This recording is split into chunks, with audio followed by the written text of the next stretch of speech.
بسم اللہ الرحمن الرحیم۔ ہمیں امید ہے آپ سب خیریت سے ہوں گے۔ ہماری دعا ہے اللہ آپ کو ہمیشہ خوش اور سلامت رکھے۔ میرے بھائیوں، میری بہنوں، آپ سب یہ بات تو جانتے ہیں کہ سردیوں کی راتیں لمبی ہوتی ہیں اور راتوں کو اٹھ کر تہجد کی نماز ادا کرنا، اس سے کیا فائدے حاصل ہوتے ہیں؟ سردی کے موسم میں نماز تہجد پڑھنے کی فضیلت کیا ہے؟ سردیوں میں تہجد کی نماز پڑھنے سے کیا ہوتا ہے؟ نماز تہجد کیسے پڑھتے ہیں؟ اس کا مکمل طریقہ کیا ہے؟ یہ کتنے بجے پڑھی جاتی ہے؟ اور سردی کی موسم میں رات کو اٹھ کر تہجد کی نماز پڑھنے سے کیا فائدے حاصل ہوتے ہیں؟ یہ فائدے ایسے ہیں جنہیں آج کی جدید سائنس بھی مان چکی ہے۔ آج کی ویڈیو میں اسی بارے میں بات کریں گے۔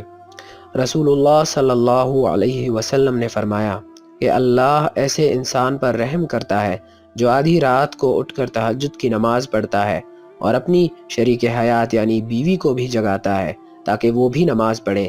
اگر بیوی انکار کرے تو شوہر پیار سے پانی کی چھینٹیں اس کے منہ پر پھینکے۔ اللہ تعالیٰ ایسی عورت پر بھی نظر کرم فرماتا ہے جو رات کو اٹھ کر نماز تہجد خود بھی پڑھتی ہے اور اپنے شوہر کو بھی جگاتی ہے۔ اگر اس کا شوہر انکار کرے تو بیوی اپنے شوہر کے چہرے پر پیار سے پانی کی چھینٹیں کرتی ہے۔ تہجد کی نماز کی بہت بڑی فضیلت ہے۔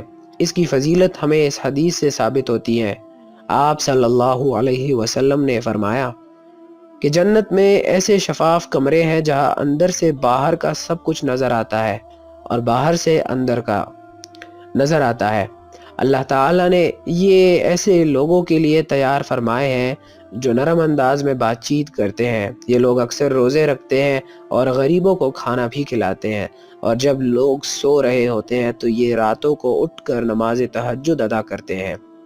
آپ صلی اللہ علیہ وسلم نے فرمایا کہ رات میں ایک ایسی گھڑی آتی ہے جو اگر کسی انسان کو میسر ہو تو اللہ تعالیٰ اسے وہی چیز عطا فرماتا ہے جس کا یہ طلبگار رہتا ہے، اگر وہ اس کے حق میں بہتر ہے۔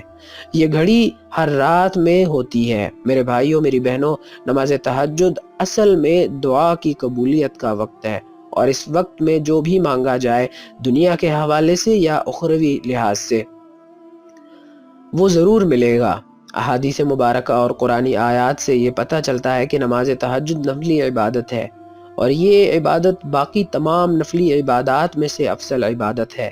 فرض نماز کے بعد اس کا درجہ سب سے افضل ہے۔ یہ جو کچھ بھی ہم نے آپ کو بتایا ہے یہ نماز تہجد پڑھنے کی فضیلت ہے۔ نماز تہجد کو لے کر بہت سارے لوگوں کے دلوں میں ایک بات انہیں ستاتی ہے۔ وہ بات یہ ہے کہ یہ نہیں جانتے کہ نماز تہجد کا وقت کون سا ہے، نماز تہجد کس اوقات میں ادا کی جا سکتی ہے، کس وقت ادا کی جاتی ہے۔ تو میں آپ کو بتاتا چلوں میرے بھائیوں، میری بہنوں، تہجد کی نماز کا افضل وقت رات کا آخری حصہ ہے۔ اس میں کم از کم 2 رکعت اور زیادہ سے زیادہ 12 رکعت ادا کی جاتی ہے۔ اگر رات کو اٹھ کر نماز پڑھنے کی ہمت نہ ہو تو عشاء کی نماز کے بعد کچھ رکعتیں نماز تہجد کی نیت کر کے پڑھی جا سکتی ہے، لیکن ایسا کرنے سے ثواب میں کمی ہوتی ہے۔ باقی نفلی نمازوں کی طرح تہجد کی نماز کو بھی گھر میں پڑھنا افضل ہے۔ تہجد کی نماز 2 رکعتوں پر مشتمل ہوتی ہے، 2 رکعت میں پڑھی جاتی ہے۔ تہجد کی نماز رات کے نصف حصے میں بیدار ہو جانے کے بعد پڑھی جاتی ہے۔ آپ صلی اللہ علیہ وسلم کبھی نصف رات کے کچھ دیر بعد یا کبھی رات کے پچھلے پہر میں اٹھتے، اللہ تعالیٰ کی تعریف بیان کرتے، مسواک کر کے وضو کرتے اور تہجد کی نماز میں مصروف ہو جاتے۔ تہجد کی نماز دل کی کیفیت کے مطابق قرآنی آیات پڑھی جائے۔ دل میں عجز و نیاز کی کیفیت ہو تو لمبی صورتیں پڑھی جائے، اور بیماری کی حالت میں، کمزوری اور تکھاوٹ کی حالت میں چھوٹی یا درمیانہ صورتیں پڑھی جائے۔ تہجد کی نماز میں طویل سجدہ کرنا سنت رسول صلی اللہ علیہ وسلم ہے۔ نماز وتر بھی تہجد کا ہی حصہ ہے، اسی لیے جتنی بھی رکعتیں پڑھی جائے ان میں سے 3 رکعتیں وتر شامل کر لیں۔ مثلا اگر آپ 2 رکعت کر کے آپ 8 رکعتیں پڑھ چکے ہیں، اس کے بعد آپ 3 رکعتیں وتر پڑھ لیں تو آپ کے کل 12 رکعتیں ہو جائیں گے۔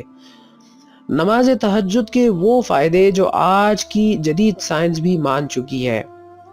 رات کو اٹھ کر تہجد کی نماز ادا کرنے سے ویسے تو وہ سارے میڈیکل فوائد انسانی جسم میں ہوتے ہیں جو باقی فرض نمازوں سے ہوتے ہیں، مثلا جوڑوں کی سوزش، جسم کے پٹھوں وغیرہ میں جتنی بھی آپ کی تکالیف ہے جسم میں وہ ختم ہو جاتی ہے، اور سجدے کی وجہ سے چہرے کی مساموں میں خون کی مزید گردش اور سجدے کی حالت میں دماغ کو زیادہ خون پہنچنا جو دماغ کو نشو و نما کے لیے بہت کارآمد ثابت ہوتا ہے۔